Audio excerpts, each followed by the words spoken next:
Good afternoon.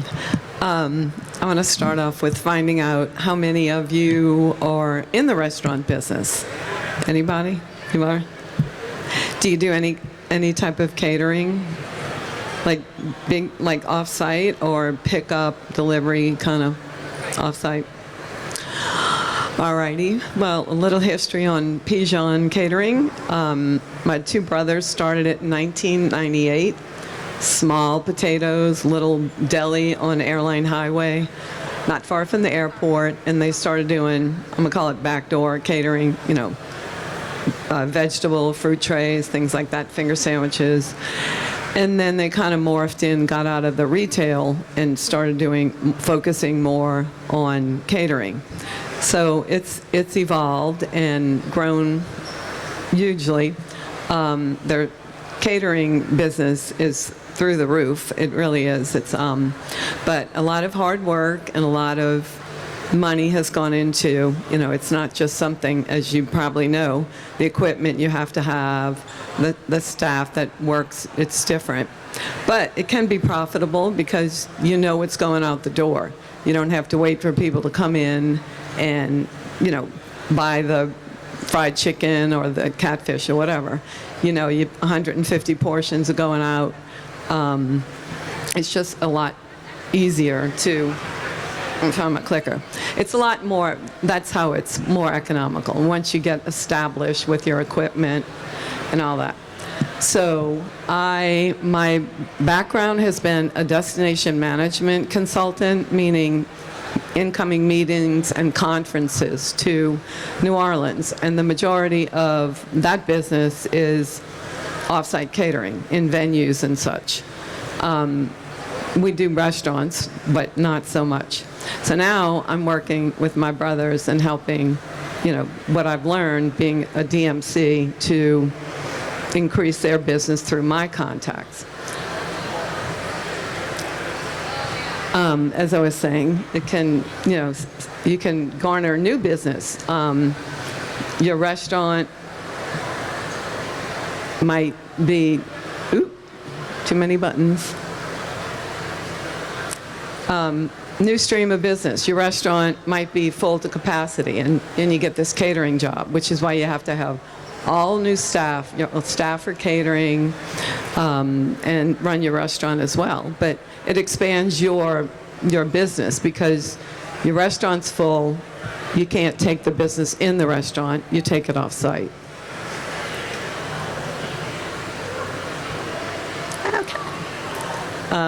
You're expanding your brand's awareness. They like Joe's restaurant stop. You can have Joe at your house.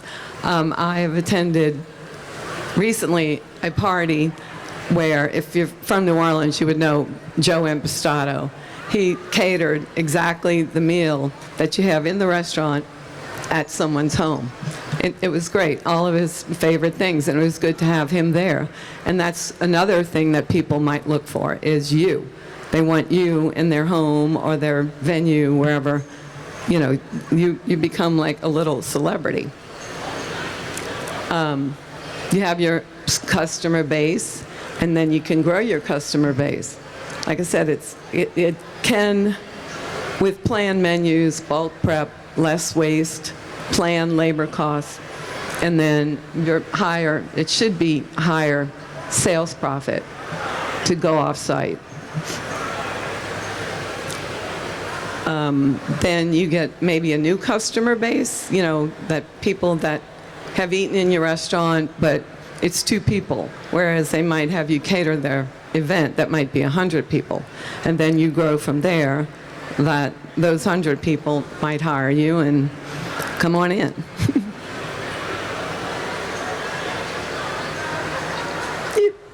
Sorry.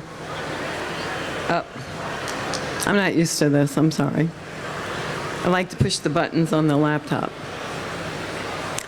So getting there, as I said, you have to have all the right equipment, all the right planning, staffing, rentals that you don't have. Sometimes it's more efficient, more cost efficient to rent everything if you're just going to use it occasionally. You know, if you don't want to go invest in really nice chafing dishes or flat top grills or anything, ovens, rent it. A catering trailer is another good thing to invest in, where you have your little kitchen on wheels and you know, plan everything through that. And then focus on your dishes. Why do people come into your restaurant? They come in there because they love your whatever dish it might be. Sometimes that doesn't travel well and you have to adapt it. But for the most part, you know, it's another calling card for you. Catering software is another good way to track everything. Accounting, equipment, personnel. It's really helpful. The ingredients, you know, can dial down to your menus. Look, it's a great thing. It really is. We use Total Party Planner. The Cateries is a good one. And what's the other one? Anyway, Curate. They're all really good products. And, you know, but like any other software system, it takes people to input all the right information, and we have massive equipment for catering. And we go to the point where we take a picture of this basket, and when you're pulling pull sheets, it tells you all your equipment, you know. Then you have to organize your warehouse so you can find it. But like I said, it's a great system, but it's how you set it up and manage it. But you really should treat your catering as a separate business and not try and make do with your staff and your equipment and everything. It has to be, and of course selling it is another thing. It's not like you're taking a reservation. It's much more detailed than that. And then logistics. You have to always go and see what is there, whether or not they have enough power, amps for whatever equipment you might have, what equipment is there, what you might have to bring, even water source. You know, there's a lot of things that you show up and like, uh-oh, we're having a crawfish boil, but we don't have any water. So that becomes a problem. Always do a thorough site visit. And that comes from my years of being a DMC, because you had to know every little detail of everything you're doing, or things can fall apart on you real fast.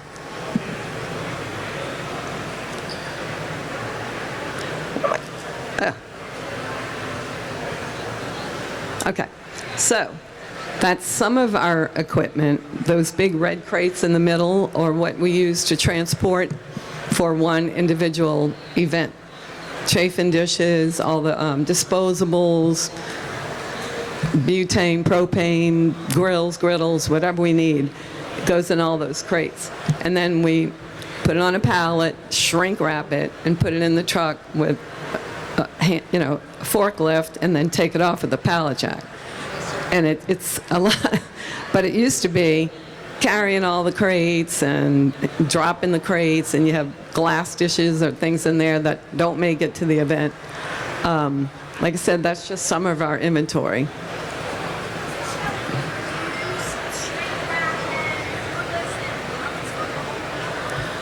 Only when we have massive event, like lots of equipment, yes. Yeah, I mean, you can see it's sitting on a pallet. And yeah, the amount of shrink wrap alone we go through, it's like moving. But you're moving. You don't want the equipment to show up broken or dented or, you know.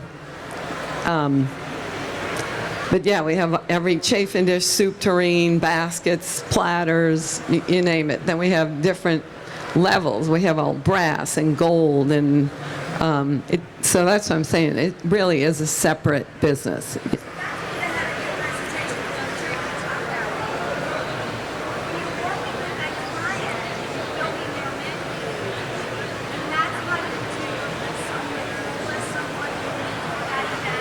Yes, we have, okay, you're doing, she's got a mic for you. The question was, do we build the equipment based on, definitely. And that's part of, if you use something like, we use Total Party Planner, it's got a pull sheet in there.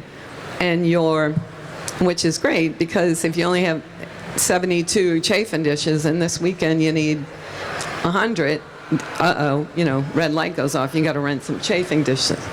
And also, but it'll say, platter, this will be pre-plattered. Sometimes we send things pre-plattered. Some of the venues that we work in have a kitchen, so we'll bring it in bulk and pre-platter or prepare it there. But for the most part, yeah, risers to put the platters on, the right utensils. You need tongs, you need knives, you need whatever it is. Yeah, no, that's okay. I depend on things I didn't think of, but I think it's in there. But yeah, that's how we get it out there. And this way, it's not in the truck, crashing around. We put cold stuff in ice chests. We put hot stuff in ice chests. Like the boil and bag products that we use, they're hot, they're boiled, they go in the ice chest and they stay boiling hot until you need to serve them. We also, and that's a good way to get into catering, is Easy Cater, because it's not like, I'm ordering for the office party 100 finger sandwiches and a Caesar salad. This is more in-depth where people will use Easy Cater to get an entire event catered. They're going to come pick it up, or the Easy Cater people like DoorDash-ish, they're going to come pick it up and take it to the venue, and then, it's more hands-on for the people that are using Easy Cater, but you do get another client base. You get people that, okay, the food was great, now I'm going to use you for my daughter's wedding and do it where you do all the work and not you. Local DMCs, if you have any, and if you're not from New Orleans, they're a great source of catering business for you because they are dealing with incoming meetings mostly incoming in different venues and outside of hotels, obviously, and restaurants. But they're a real good source to reach out to them. And then all the venues in the city, if you get into catering, go to the venues and leave your card and let them know that you're doing outside catering. Do tastings. Have one of the DMC companies come over and do a tasting and let them see what your food is all about. The quality, presentation, wedding venues, if you want to get into that, if you don't own wedding venues like you do, not you, but your boss. Government nonprofits, they're ones that use, pardon me, Easy Cater a lot. Like we do a lot for the city of New Orleans, believe it or not, all the different departments. And sometimes they'll go through Easy Cater when they're going to write a check. If it has to be a purchase order, no. Then we have to go through those channels. Like I said, market to venues in the city, especially ones who don't have a liquor license. If you have a catering liquor license, you know what profit there is in alcohol. So that's a good, places like Gallagher Hall and all the state businesses, museums. There's a lot of places that don't have a liquor license where, like I said, you can increase your profits that way. And just like food, it's whatever, half a bottle of wine a person, whatever people are going to drink, and you're not, you can plan on it better. And then, like in your restaurant, you want to stay relevant, help cut costs. Not that recycling sometimes helps cut costs, but, you want to be able to say that besides catering, I'm also, not putting trash in landfills that I shouldn't, recycling items that you can, oyster shells. There's all kind of programs out there that you don't have to pay for that helps other businesses stay relevant.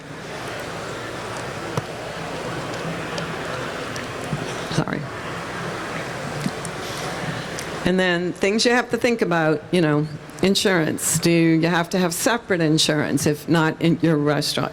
Should you have higher insurance? Is there different types? That you have to speak with your insurance provider. It's all about logistics and staffing, and the best person you can find to lead that charge is going to help everyone. You know, if you don't have the best person in place doing the real nitty-gritty, making sure all the logistics, it's a logistics manager that you want. And as a DMC, that's all they are, is a logistics manager. Transportation, you know, everything has to come together, and that's who you really want to manage your off-site catering. Then you have to invest in all the equipment, trucks. We had some big box trucks that were astronomical in cost. So now when we have like big events, like 5,000 people or something, we just rent the box trucks when we need big equipment moved, or rent it and have it delivered. It's just not worth the finances to have big trucks like that. You should have a separate sales staff. It's definitely worth having, because it's not the same thing as a restaurant, you know, not at all. And Christine can probably, because, you know, she's with Dickie Brennan, so they have venues and restaurants, and, you know, it's hard to commingle. I mean, a long time ago, I had a huge client, an international client, and they were at the Ritz, and the Ritz wanted to cater their event at the Singer. They probably lost about $100,000 on the equipment, because they wanted the Ritz blue wine and water glasses. They wanted, but they didn't turn them down, and they did it, but I'm sure they didn't make money. You know, they wanted their executive chef there, and it wasn't a moneymaker, but it's what they wanted, and that was that caliber of a program that they wanted. Ritz, you know, status. Here's how it's profitable for us. We cater about 10 or so, mostly parochial private schools in New Orleans. And at night, we'll use those managers that are working, because it's all self-contained. We don't bring the food to the schools every day. It's all prepared on site. Most of them have kitchens, or the menus are such that, you know, we're not cooking there. But those staff members become our nighttime and weekend event managers. So, and they're real good, because they're handling school lunch programs and kids and all kind of problems going on. We do a lot of pre-made canapes for hotels. Just off the top of my head, I can't think of any, but like just pre-made canapes, and the hotels buy them, because I think a lot of hotels learned during COVID, I don't need 3 people in my kitchen every day chopping, you know, 500 pounds of fruit. So I'm going to outsource that. And making canapes is a much more, you know, it's not like a cocktail weenie and barbecue sauce or something. These are nice canapes, and we put them in egg crates. So pre-made things like that, and our bakery products, because we have a pastry chef and a bakery. So we make all of our breads and pastries and such, and they go to the hotels. And our boil and bag technique, which is our carnival products, big, and especially bulk, like when there are major disasters and we're doing disaster catering, everything's going pre-cooked in a chub bag, a big chub bag, with the sauce, the meat, the protein, the vegetable, everything in there. It's usually for events like that, we don't have time to freeze it, but you can freeze it, and you bring it back to life by putting the whole chub bag in a pot of boiling water, cut the thing, pour it out, it's ready to go. That's the Carnival brand technique that we have. If you look up Carnival brands, and it's all everything, grits, mashed potatoes, it's all a fabulous product. So that's very helpful. If you can pre-manufacture your own food and bag it and freeze it, it's money saving. And like I said, we have the school catering staff. And that's how it's become profitable for us because of all the elements have all come together. We're now in a 55,000 square foot facility that maybe a third of that is dedicated to the Carnival brand manufacturing. It's a food manufacturing plant. If you have a famous gumbo recipe or a famous whatever it is, and it doesn't always come out the same because somebody different cooked it and they left out the onions or something, we can make your product for you, and you keep it on hand, frozen, and you have 100% consistency, which is another good thing to have. If people go in your restaurant and they love your food and you go to their house and it doesn't taste the same, that's not always a good thing. So, that's why you have to, if your signature dish doesn't travel well, adapt it and make it more where, it holds up better or it's presented better. And that's the end of my story. Anybody have any questions? She's going to give you. Yes. We're on Jefferson Highway, right by Republic, in the Big Bend, the S curve. Yeah. And all of what you talked about today comes out of that facility? All of your catering comes out of that facility? We have, it's like y'all's commissary. We have the it's nothing like that.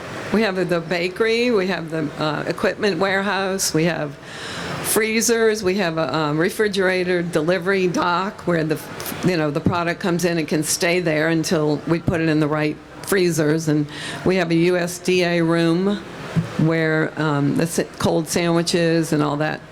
Like we can do 5,000 box lunches in a day.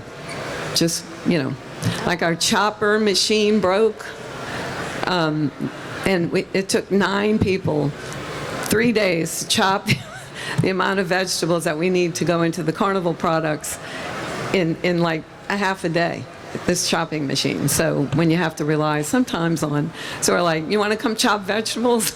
Like, no. But anyway.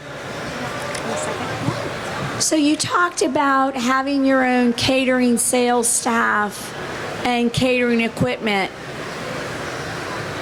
So you have dedicated team members that sell your catering and then do...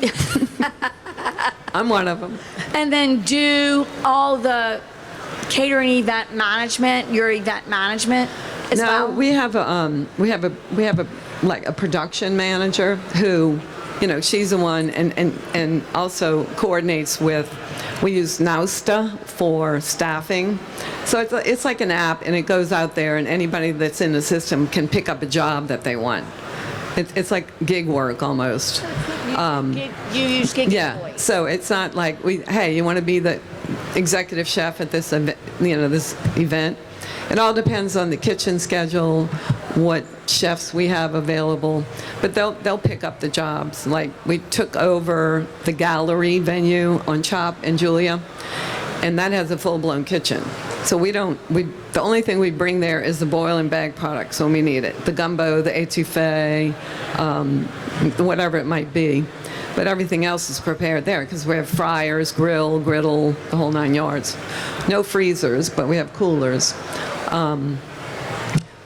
It's all under one roof, where before we had the Uptown plant on the river, and then we had the catering facility behind Russell's Cleaners off of 2-lane in a tiny little place. So now we have 5 salespeople just for the catering, and then we have one person just does pickup and deliveries, one person is dealing with the hotels.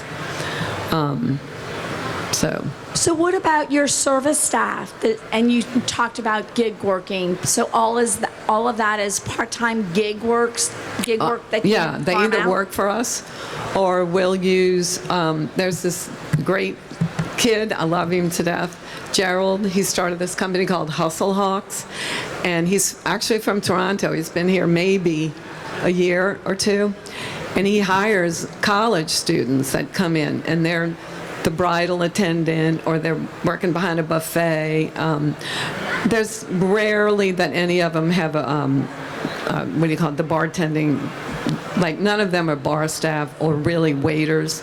They may have worked in a restaurant, carrying one tray at a time, but not real social catering. But he provides these kids that are great, and you should try him. The training aspect of that, so that they make sure that they meet your Yes. standards every time. Right. He trains them, or do you guys train them? He trains them to some degree, but, then we kind of have a little meeting beforehand. And it's nothing crazy. You're walking around, can you memorize what you're serving? Like, what is this? I don't know. What is that green thing? I don't know. It's that kind of thing that you have to really, you would think people would know to say what I'm serving, but you have to emphasize that. I've had wait staff that are strictly waiters, like, we'll hire them for sit-down dinners, and they're like, well, how do you want the table set? Like, what do you mean? It's like, well, where do you want the wine glass, and where do you, okay, so let's do a little test. We're going to lay this place setting out so you know what to do.